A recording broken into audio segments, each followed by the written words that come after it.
Program. It's very, very exciting teams here at Kentucky.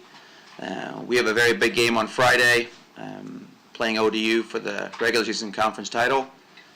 I think a couple of things that goes into that is that we've had tremendous support from the administration, especially Kevin Saul and Jason Cummings have done a great job. Also have a very, very good staff here with the men's soccer team. The two assistants, Chase and Josh, Director of Operations Marcus, our trainer Taylor, and then strength and conditioning with Coach Furlock and Coach BMAC. So really, really exciting. I think if you look a little deeper, we only have 4 upperclassmen, 1 senior and 3 juniors. So it's been a really, really fun year to work with all the young guys. We've had 3 to 5 freshmen start every single year. It's been really, really good leadership from the captains as well as buy-in from all the players in regards to core values. So for us, 14-1-1 I think is where we're sitting currently. Both us and ODU are 6-1 in conference play. So looking forward to a big game on Friday, and we're hoping there's going to be lots of fans around, of course, for the football game Saturday. So hopefully we can get them to come out to our game Friday. A couple of weeks ago we beat, at the time I think IU was number 2 in the country. We beat them in front of a record crowd. I think it was 3,500 plus, and I think that was our first win ever at home since '95 against IU. So hopefully we can get the Big Blue Nation to come out and support us, because they were tremendous help with that game. So start with that.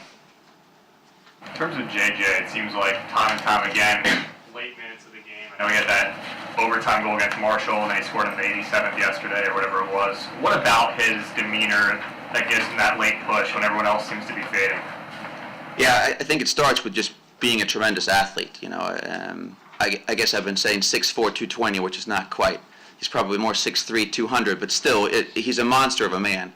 And I think that he's one of the captains that we have on the team, and I think he's a tremendous leader, and I think that it brings him energy to be able to focus on what the team needs.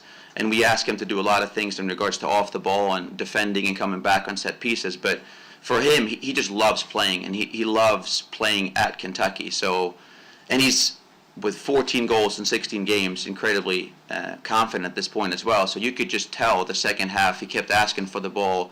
He got a couple half chances, and then when he got the chance with 2 minutes to go, I don't think there's any doubt in his mind. There definitely was no doubt in his mind, and I think that we as a staff felt really good about it as well. So I think it starts with being a really good person, being a good captain, and then also being willing to do whatever the team needs, because then the team, of course, will feed him the ball when he's in a scoring position. It's a unique thing for the stakes to be so clear-cut in a regular season match, but you guys still do have soccer to play after this. What's your approach to talk to the team about this one on Friday?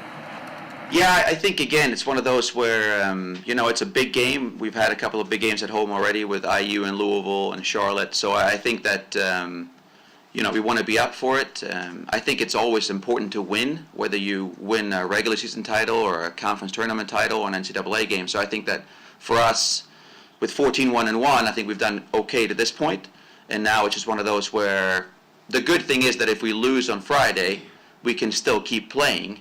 But it's also one of those where we've done all this work to this point, so now can we get a title again? I think I was talking to someone, I think this is our 3rd time in 5 years we're playing for the outright chance to win the conference title at home.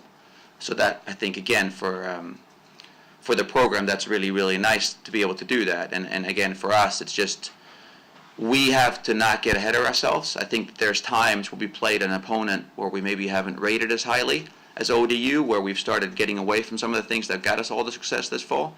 So again, just focus on making sure we do all the little things, making sure that we do everything defensively, making sure that we get the important players the ball in the attacking half, and then I think take it from there. So, but again, it goes back to having a really good group of guys and guys that are really bought in. So I'm excited for Friday. Coach, you spoke of the youth on your team, relatively speaking. Do you think this almost surprised you this year, that you're 14-1-1, that you almost like a year early?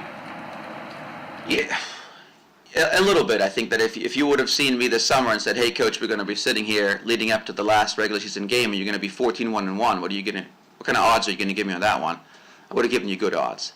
So I think that we have an incredibly good squad. It is young, 14 freshmen. But it's also one of those where we worked really, really hard. And I was thinking about that this morning as I was preparing for this, that Tanner Hummel, who's our only senior and a captain, he's kind of the first one that was recruited in with all the core values, and that we've kept recruiting that way. So these 14 freshmen that we have this year, we've been able to fine-tune those core values and exactly how does that look in a high school junior.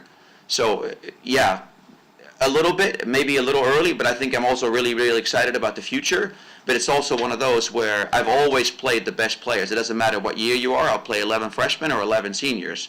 And this year to be able to have the quality that we have in the team in general, but especially in the freshman class, it's just really, really exciting.